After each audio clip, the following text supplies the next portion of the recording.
Salve a tutti carissimi, oggi voglio parlarvi di uno straordinario miracolo eucaristico che è avvenuto in un paese dell'America Latina di cui non conosco il nome, per cui purtroppo non posso essere più precisa al riguardo.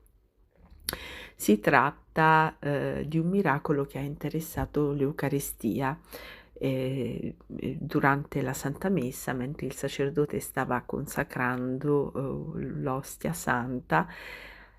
I presenti e il sacerdote stesso hanno assistito a un miracolo che è documentato da delle foto che tra poco vi mostrerò.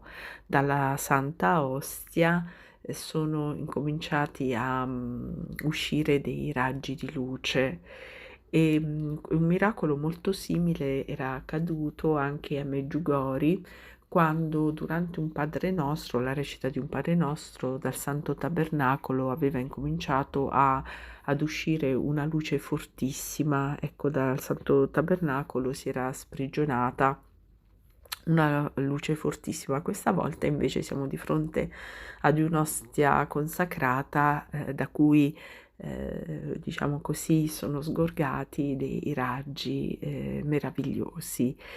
E niente, come al solito, insomma, vi lascio alle immagini di cui vi ho parlato. Non si tratta di un miracolo eucaristico tradizionale, diciamo, con tracce di sangue dell'ostia. Si tratta di un miracolo molto particolare che ci richiama alla luce, ci richiama alla mente Cristo, luce e guida dei nostri passi, verità che illumina il nostro cammino e le nostre menti.